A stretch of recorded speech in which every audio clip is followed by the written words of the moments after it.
So today we're diving into the world of printing with Ilford master Rachael Smith from Rāhera Creative. Rachael isn't just a photographer, she's the printing queen. Based in New Zealand, she's an award-winning photographer, the current president of the New Zealand Institute of Professional Photography, an Ilford certified printer, and a passionate educator who helps photographers turn their digital images into stunning works of art. She's got a Master of Fine Arts degree and has travelled all over the world, lived in the USA and Asia, and explored over 30 countries, all of which have shaped her unique perspective on photography and printing. Through Rāhera Creative, she not only creates beautiful fine art prints, which I know firsthand because she prints my work, but she also teaches photographers how to bring their images to life on paper. In this episode, we're going to chat to her about her journey into photography and printing, why being part of a photography community is a total game changer, and of course, how to get the best possible prints, whether you're using a professional print house or printing at home. If you've ever printed a photo and thought, why does this look nothing like what's on my screen, then this one is for you, so let's get into it. Hi Rachel, so happy to have you on the podcast. How are you? Good, thanks Maria. Thanks for having me. This is exciting. Oh, no worries. It's super exciting. So Rachel is not only an awesome photographer and actually was one of the finalists in the travel category at the Iris Awards last year in 2024, but she is an expert printer, an Ilford master and an Ilford certified printer. So I just wondered, Rach, if you could start by telling us what that actually means, being an Ilford master and an Ilford certified printer. Sure. So the Ilford certified printers, there's several print houses around the world that are Ilford certified, and that basically means that we meet certain prerequisites of quality output and system setup, calibration, use of product, and that sort of thing. So they set it quite a high bar. So it's also quite a good thing to look out for if you're looking at engaging someone to print your work for you. That's usually a good indicator of quality output because they're quite stringent with that. Yeah. Ilford Masters are slightly different. The Ilford Masters are photographers. I think that most of them are actually Australian, but there are some internationals and some Kiwis as well. I think there's only 4 of us that are the New Zealanders, and there's quite a small ratio of women. So I think Janine Fletcher and I are the only Kiwi females, and there's maybe 3 or 4 others internationally. And we are photographers who take a lot of pride and put a lot of effort into producing print output and use Ilford product range. Awesome. You're not only like the queen of printing, but you're also an amazing photographer. Can you just tell us a little bit about how you started out in photography and how you got into printing? Yeah, for sure. We lived in the States for 18 months, and when I was there, I had 2 very young boys. I think my youngest at the time, he just turned 1, so my eldest was 18 months. He was 3, and I was also pregnant, so I didn't get out very much. And we had hummingbirds in the backyard, and I was desperate to get a photo of a hummingbird, and my little point and shoot and its shutter lag just was not cutting the mustard. So I got my first DSLR, and I became quite hooked on trying to capture birds. So I started with, as well as obviously chasing around after my children and photographing them, I started with bird photography and developed quite a strong passion for nature and wildlife, and that sort of started me down the photographic track. I came back to New Zealand. I did some commercial and product work, things that were easy to do while still looking after a family, because you sort of we go through those stages of our lives, don't we, where we have to be everything to everybody. Yeah. But I really I struggled a lot with confidence in my output and what I was doing. Made some really good connections within the photographic community, including with Ilford once I began printing and stuff, and also at the time with Sony, as I was shooting with a Sony camera then. And that helped me build a bit of confidence. But what I ended up doing was a Master of Fine Arts degree with photography as my medium, and that really helped me, I guess, get some just it's only just for myself, but validation that I was outputting work in the way that I felt I should be. So there was a level of quality and competency involved in attaining that, but also simultaneously working within the NZIPP and going through the accreditation system and down the awards path and starting to earn awards and honours within the NZIPP also really helped me sort of kill off that imposter syndrome. It's still there. But it always is, right? It always is. But I think that's just what makes us human, isn't it? Mm-hmm. But all of that really, really helped. And photography it's quite interesting. It's been a income stream for me. It's been a creative outlet. When I was having all sorts of problems going through divorce and this, that, and the other thing, it was an escape for me.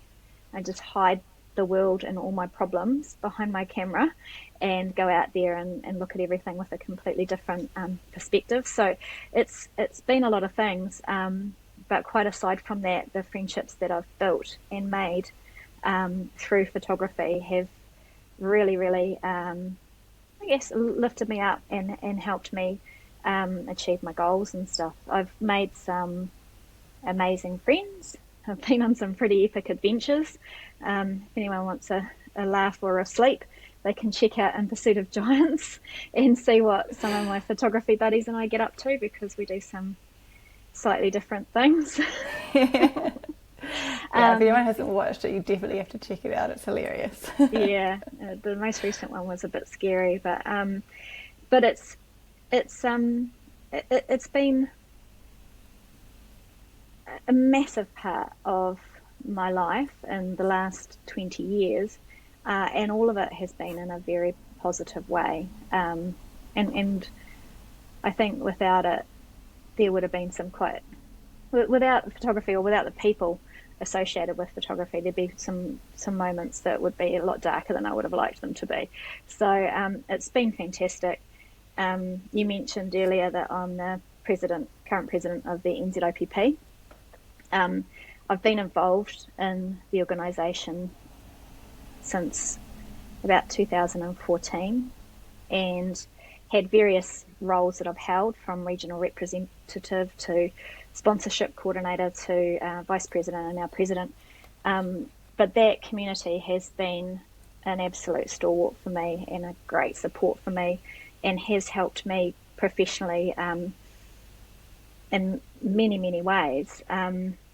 It's not necessarily the right organisation or community for everybody, but there are a lot of photographic communities out there that do things, not the same, but do things for people the same. So it might be a camera club, it might be another photographic organisation, but I think that a community that gets together personally, in person, and where you can actually meet people that think the same way or see the same way as you do, can be really, really powerful.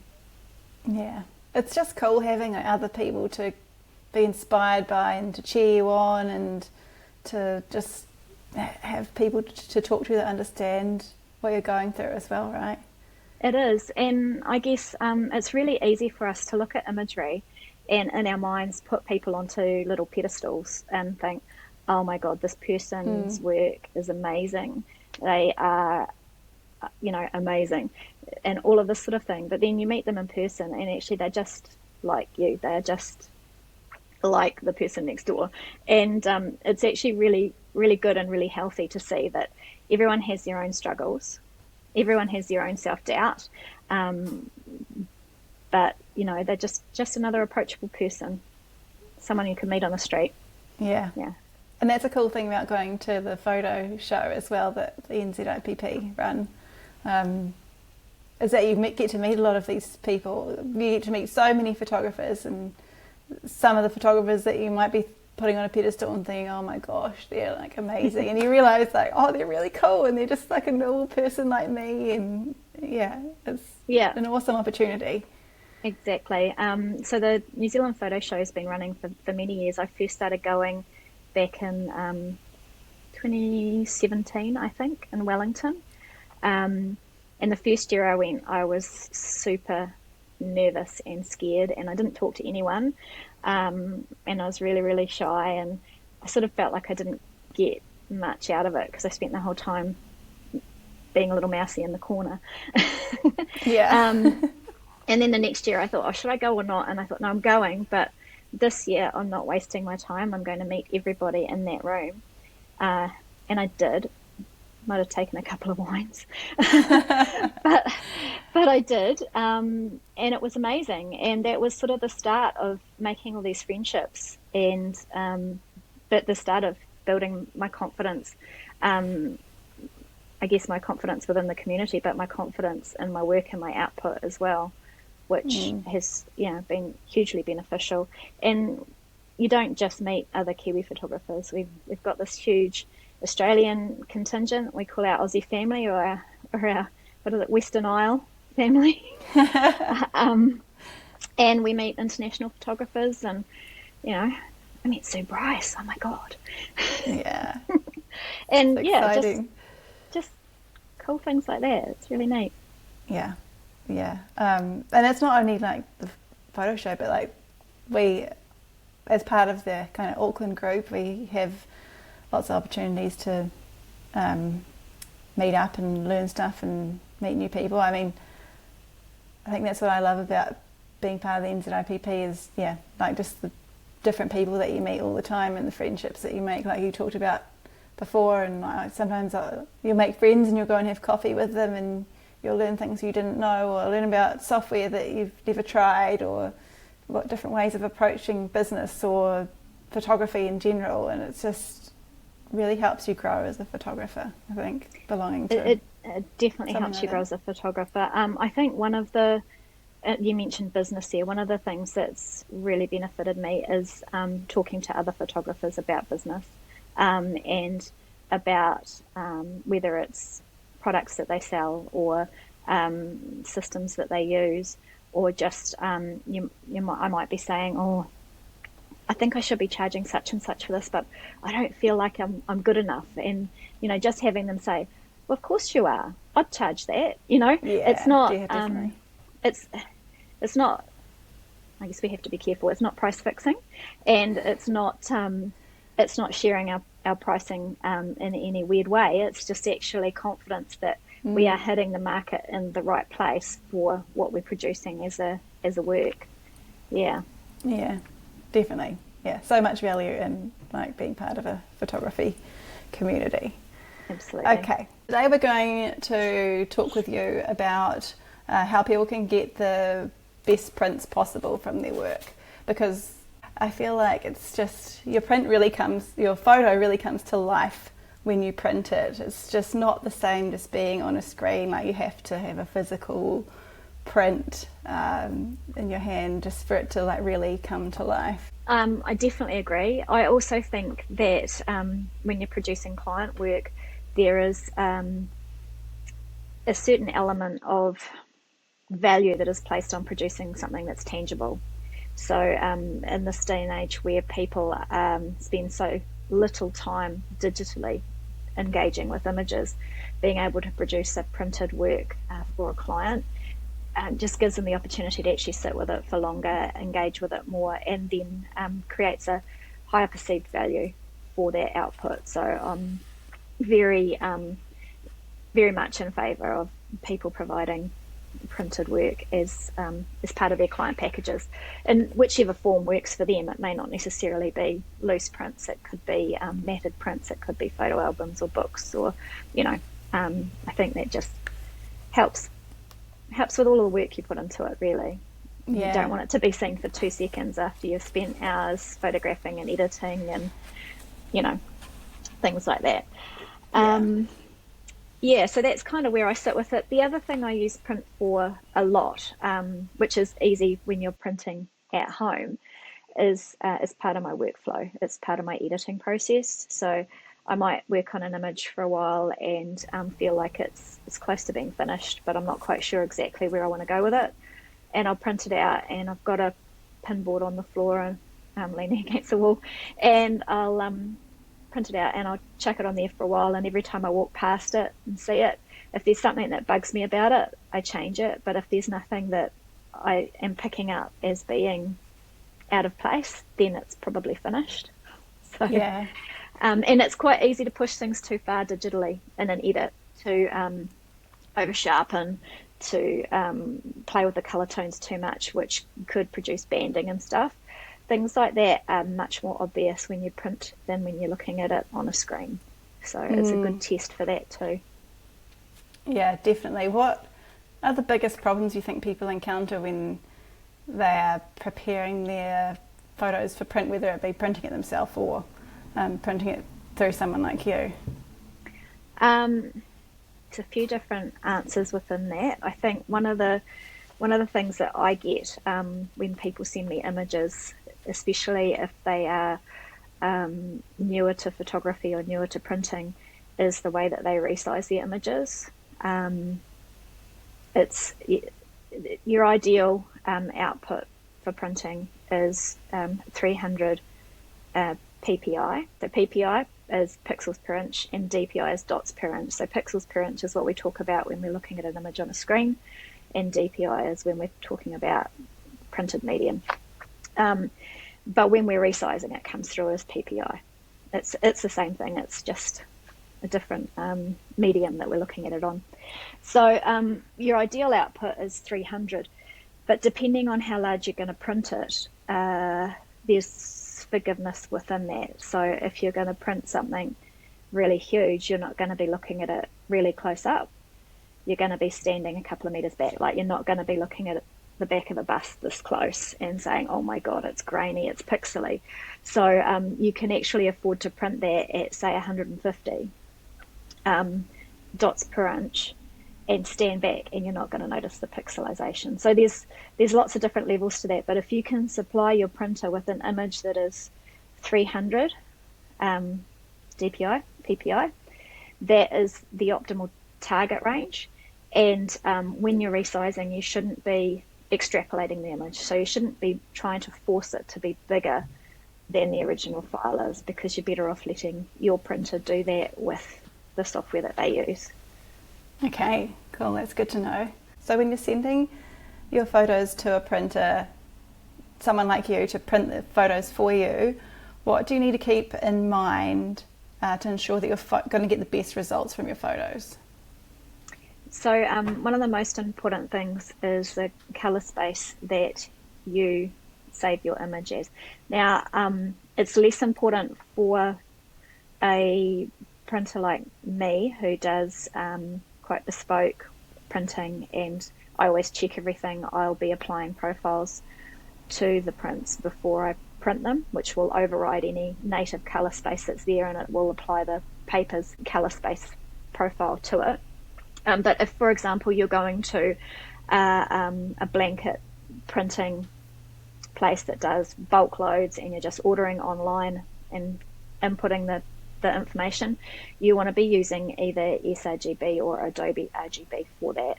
If you send them a file that is a P3 or a ProPhoto RGB color space, what will happen is the system will compress the tones within the gamut range to fit into the color space, and it's not necessarily going to be done the right way, and so it can completely stuff up the tones. So if you've ever gone to like a warehouse stationery or something like that and got really bad color options back in your prints, you probably weren't using sRGB or Adobe RGB color space when you put those through, and if you did, you'd get better results. it's not going to be to the same standard as a print house that is using wide format roll media or the Ilford range of fine art papers, but it will make a difference. So just on that topic, what would you look for when picking someone to print your work at a high quality? Well, the Ilford certification helps. I think personally the best way to choose someone to print for you is, especially if you're a professional photographer, is to find someone that is approachable, that you can have a conversation with. You can talk about what your quality expectations are. This sort of ties in a little bit with calibration too. So if someone calibrates their system, that's fantastic, but it's not going to be calibrated the same way mine is.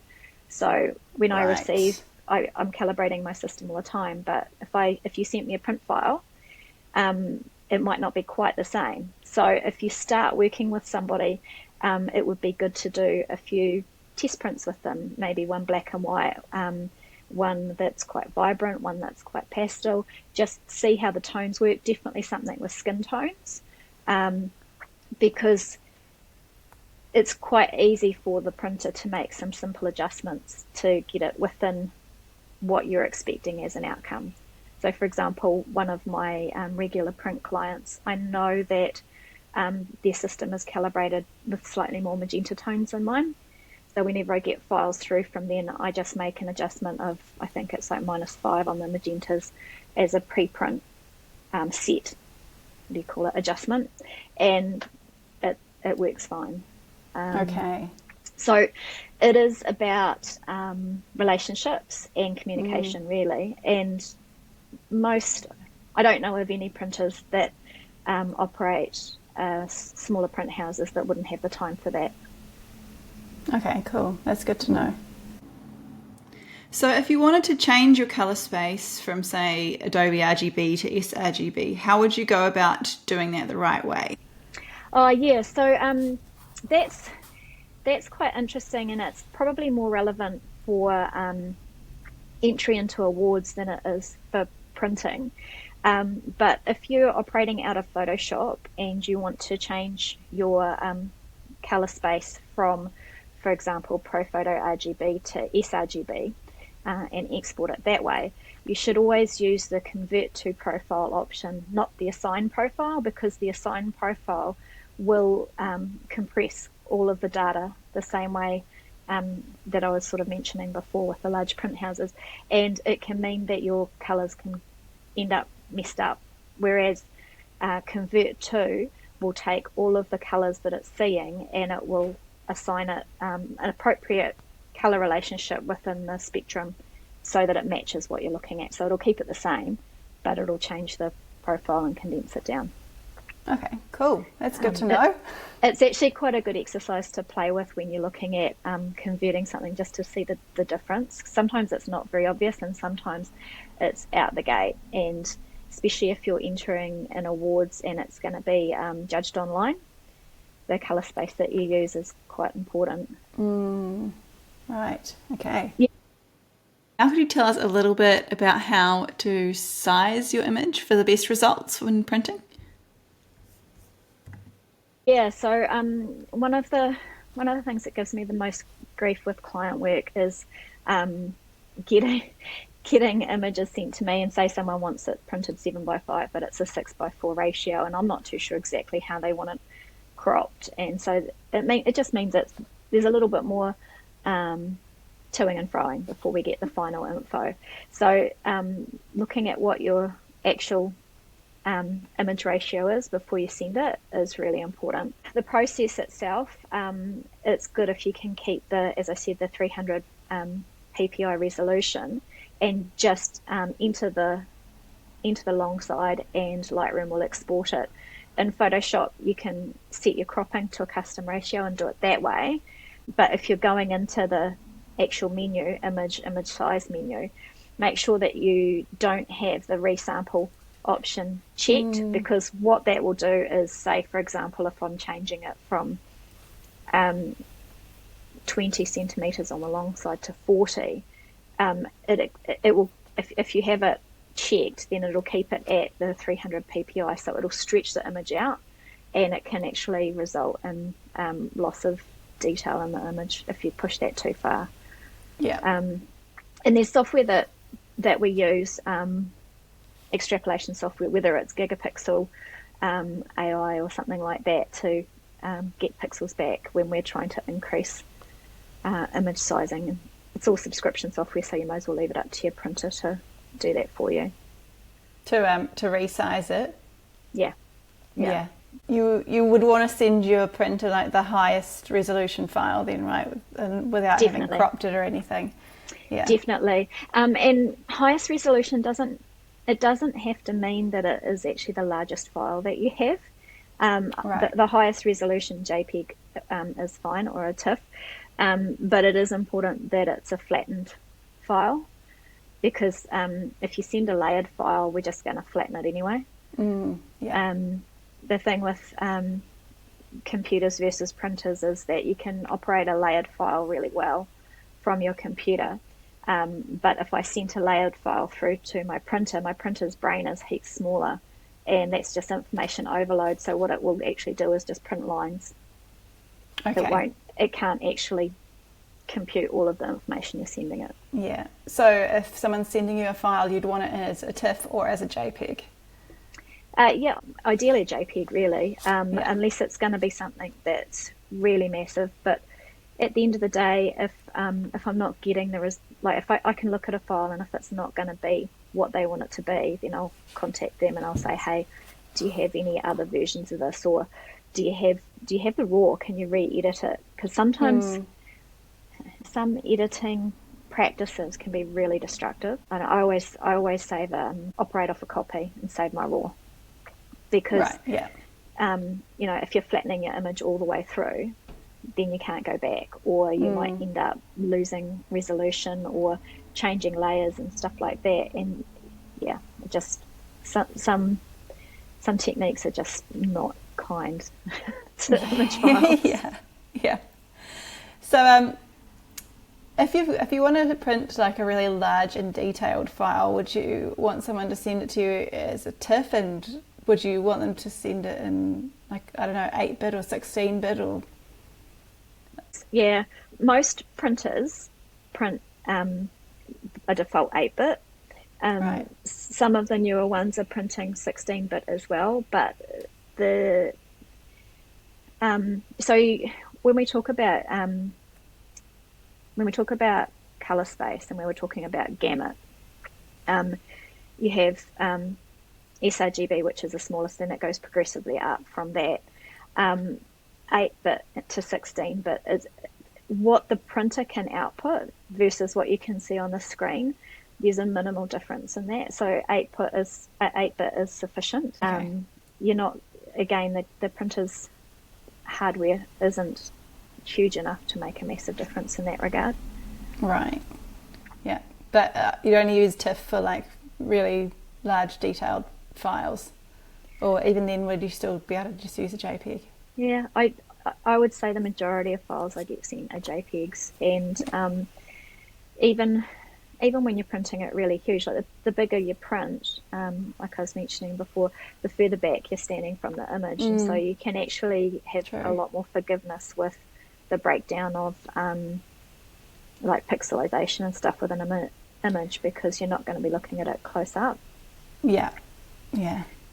Because I think when I learned about Photoshop and photography and printing like years and years ago, it was always like, save it as a TIFF and work in 16-bit so you're getting like the best quality. But now I'm all like kind of confused about the whole thing. I'd still work in that.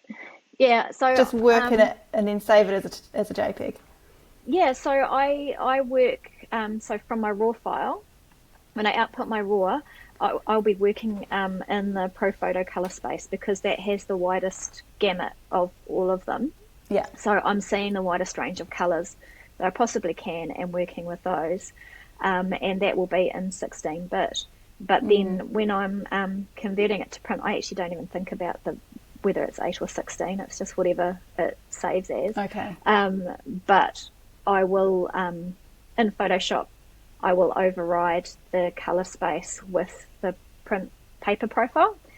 Right. That's relevant if you're printing from home yourself. There's probably little use in you using that if you're sending it to a lab. If you're sending it to a lab, then I would say convert it to Adobe RGB. But if we were sending it to you, then it would be fine, whatever it was. Whatever it was. I get P3, Pro Photo, I get all sorts. Okay. Yeah. So it depends on how people use their system. I've got a friend that prints in the Hawke's Bay, and he'll practice the same way as I do. You can send him many. I guess the thing is for us that we get so many files that JPEGs are easier for us to work with because they're not slowing our systems down. Yeah. Probably a really big thing when you're printing is your paper choice, because that's going to make a huge difference on what your print is going to look like, obviously. So what would you recommend when people are choosing the right kind of paper to print on? So most printers will have swatch books that you can look at and choose. Some of them will only have a set range of papers that they work with, and that's totally fine. There's a few different things that I consider when it comes to recommending paper to people. The first one is, what is the end use? So for example, if it is going to be a huge image that's up covering, I don't know, say it's going to be 2 meters by 2 meters or something like that. It's going to be on a big wall. It might be up quite high. No one's going to get close to it. So are they going to be able to tell what paper you printed on? Is it worth agonizing about? Or do you just actually want to print on something that's got a good longevity and accurate color rendition? Because that's probably more important than the paper weight or the sheen, because you're just not going to see it. So basically, you move incrementally away from an image with optimal viewing based on the size. So, you know, the 6x4 optimal viewing is here, and then an 8x10 it might be there, and then, you know, you might have A3, which is arm's length, and so, you know, the bigger the size, the further away you get. Another consideration would be the presentation. So if it is going to be behind glass, is it going to be behind non-reflective glass? Or is it going to be behind standard UV glass? Or are you going to Briscoe's and getting a $5 frame with something really shitty in it? I hope not. And the reason for that is, if you're going cheap on the glass, you probably need to go with a matte paper, because anything with a sheen on it, with cheap glass, you've got sheen, and then you put it opposite a window in your house and you've made yourself a lovely expensive mirror. It's just, there's not much point to it. Yeah. So there's a couple of things there. The majority of, and when I say the Ilford paper range, this is quite transferable knowledge. It's, I work with Ilford, but other papers have the same, either the same base product or type of coating. So they have the same basic principles attached to them. So the majority of resin-coated papers are photographic papers. They have, these are like the lusters and stuff like that. They're good for handling. They can handle scratches quite well. Dust resistant. They're really good for client work where people are going to be leafing through them. You're showing your clients. They might want to take them home. They need a pretty durable print. They're not going to have the same resistance to yellowing with age or longevity in that regard as, say, 100% cotton-based paper will have, but you're still going to get many, many years of life out of them. And there's a price point difference too. If you're wanting to do something that needs to be fully archival and museum quality, you're going to want to go into the cotton rag range or something that's a fibre-based paper, and you should be also looking at non-reflective or museum quality glass with it. But there's all sorts of other aspects to it too. Like if I've got a printed image, the longevity of that printed image is based around the paper choice, the choice of glass, the location that you hang it, what the backing board is, whether it's sealed properly or whether it's just got the little tabs folded over, what glues are used to mount the backing board or the mat board, if the mat board's archival. There's just so many variations, and the only way to be really sure that you're going to get a really long life product would be to get a professional framer to do it at the level that you specify. But in saying that, you're still going to get, I don't know, 50 to 100 years out of something that's printed well and framed in a medium way. Like sometimes that when I've chosen paper in the past, usually when I'm printing it's for awards, and sometimes I'll start with the paper choice, and I wanted to print something on that beautiful sparkly paper one year, and so I thought, oh, what image is going to suit that paper? So I guess there's a whole lot of different ways you could look at it in an artistic way, and what's going to go with the actual image that you're printing. There is. Absolutely. There's a few different elements that work around that. So the papers are all slightly different tones. So what I mean by that is that they range from quite warm or quite cold white. And so, for example, if you were wanting to do an image of, say a newborn, you probably wouldn't want to choose a really cold, stark white paper because it's going to suck the warmth out of the skin tones. You probably want to pick something that's in the close to the 0 point or slightly warm toned paper.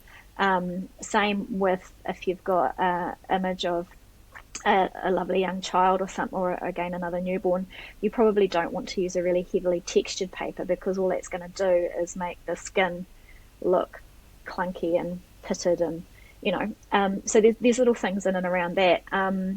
Textured papers can work really well with images that have a lot of negative space because depending on the way the light hits, and often with a textured paper it's light from the sides that makes a difference, but depending on the way the light hits it, it can create subtleties within the image that keep the eye busy in those negative spaces and bring them back round to your subject. So it means that there's longer engagement with the image than potentially, because sometimes those very minimalistic images can be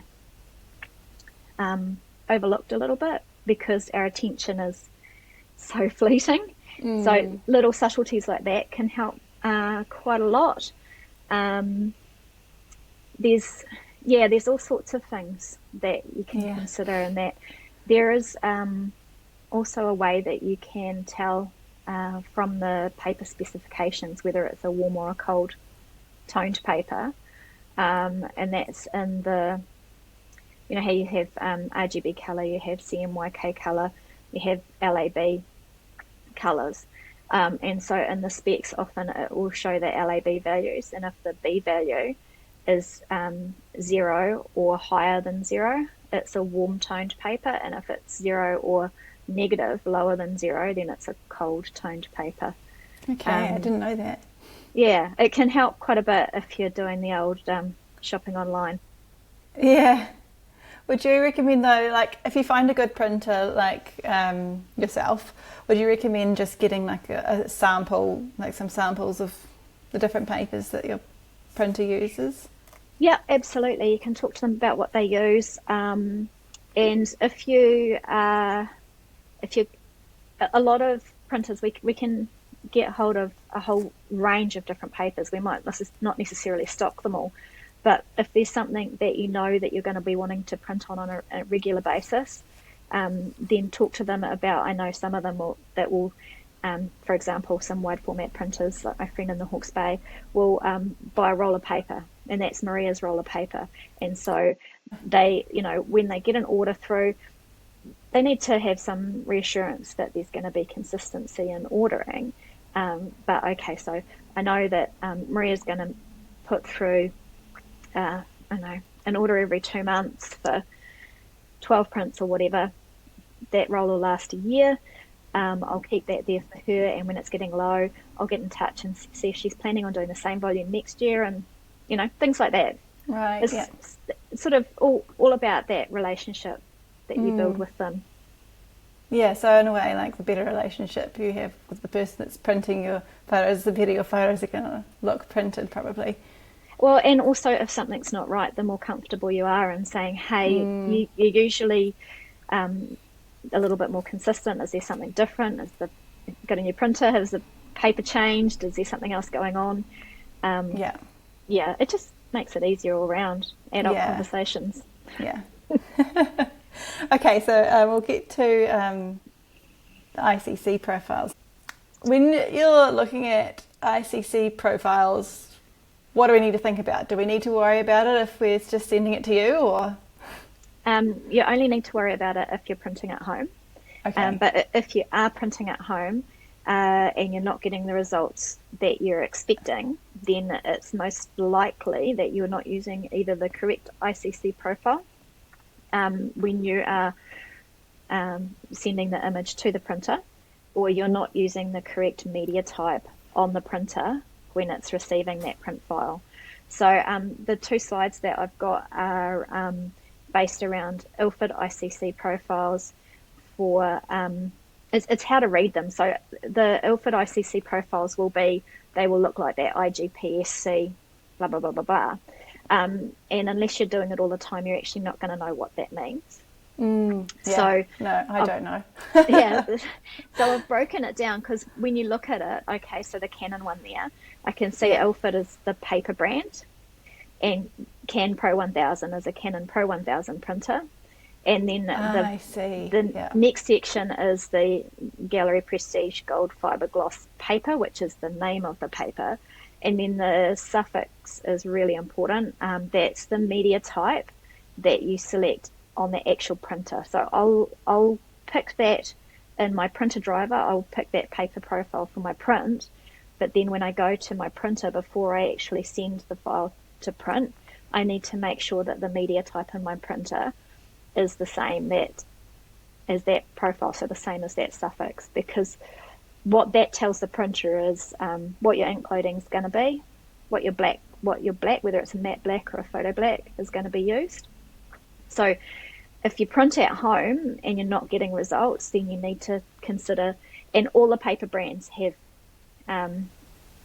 ICC profiles for their paper ranges, so you need to consider what that might be. So if you're printing from home, you're going to need to download your printer profile from, say, ilford.com, if it's an Ilford paper, Yep. And load that onto your computer. I'm guessing there's instructions online on how to do that. Basically, if you went to ilford.com, it would ask you what paper range that you're working with. So it's always the Ilford Gallery Prestige range, unless you are printing a whole lot of CMYK wide format stuff, which you're probably not going to be from home. And then it will ask you for your printer brand and then your printer model, and it will bring up all of the ICC profiles for that printer, for that paper range. You can download them, and then there's instructions there on, there's a separate instruction sheet on how to load them onto your computer and into Photoshop. It's really straightforward. Right, okay. And then you go to the print area in Photoshop, I don't know, go file print or whatever, command print, and then it will just have all the settings in there, right? And one of them will have a drop down to choose your printer profile. Yeah, kind of. I use the Canon Print Studio.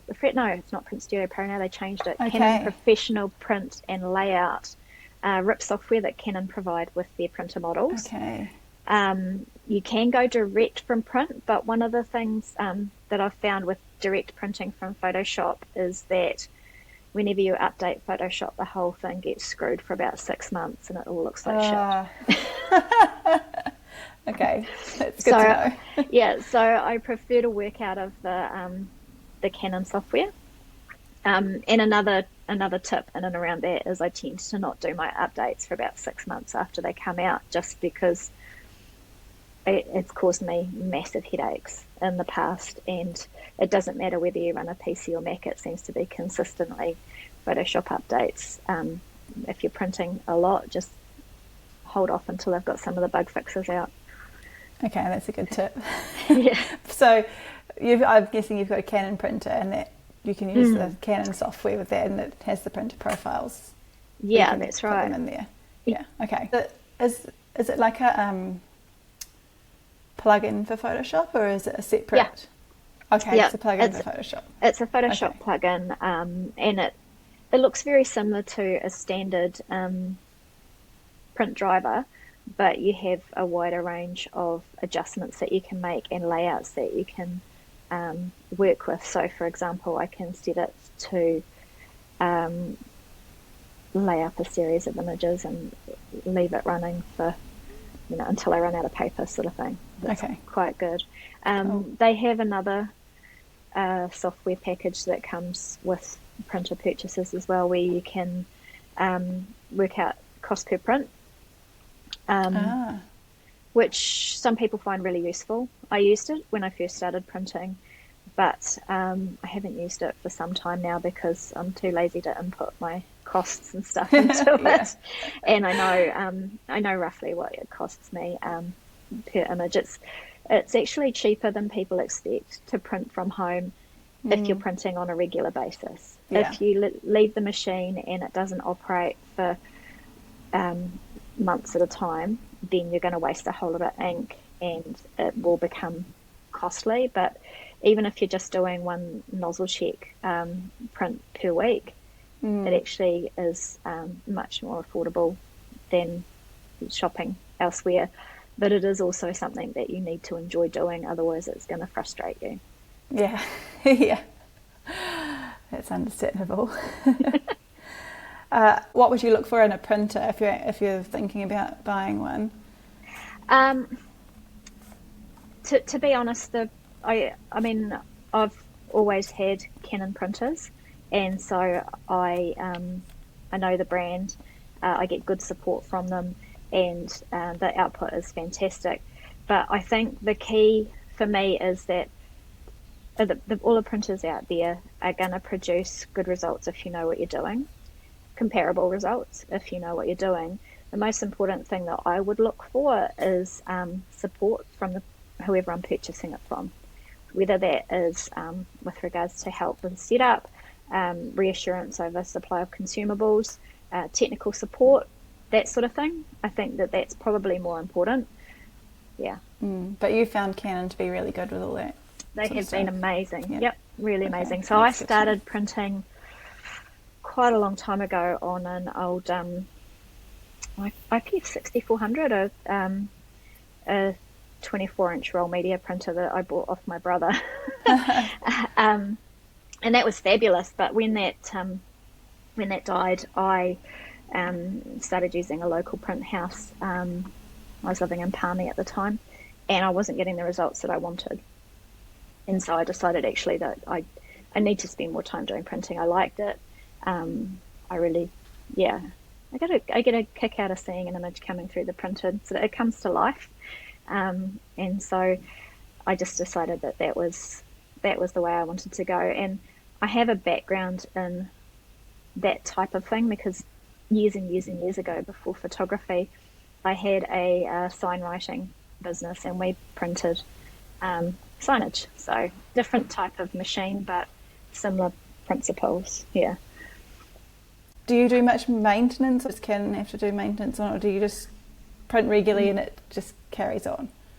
The only maintenance I really do is nozzle checks. Okay, and you do that yourself? Yeah, it's just you just go into the maintenance panel and you're asked to do it.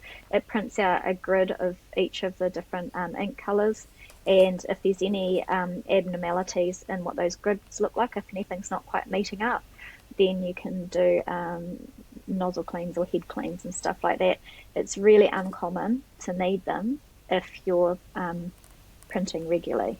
If the machine sits idle, then sometimes those ink lines will get clogged and you will need to and that involves using a fair bit of ink, and it also means that the maintenance cartridge gets full, because the maintenance cartridge is where any excess ink is flushed to.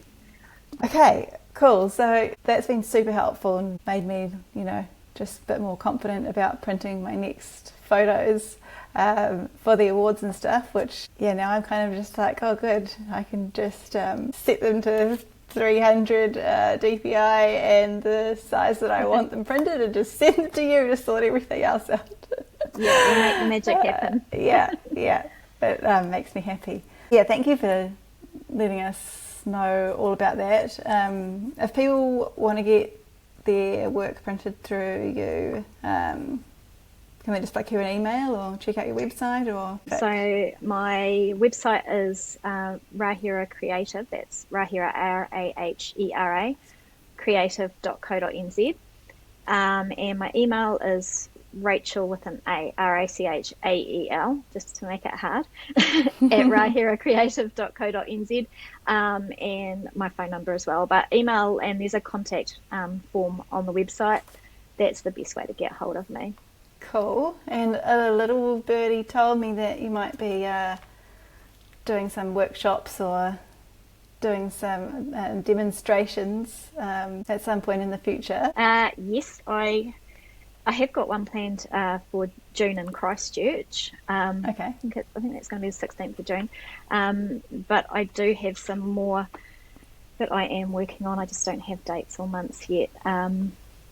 And basically, if anyone has any interest in running workshops, I'll do one-on-one, half or full-day printing workshops. But if you've got a camera club or a group, then I can work on a group presentation or a group workshop, which will take, I don't know, 2 to 4 hours, depending on how involved we want to get, and depending on how involved we get, could be sort of 10 to 15 people. Okay, cool, that's good to know. So if anyone's interested in learning more about printing their photos themselves, then just get in contact with you and we can make something happen. Talk about what the best option is. For sure. Thanks so much. And if anyone's interested in learning more, then please go to the show notes and check Rachael out on social media and on her website.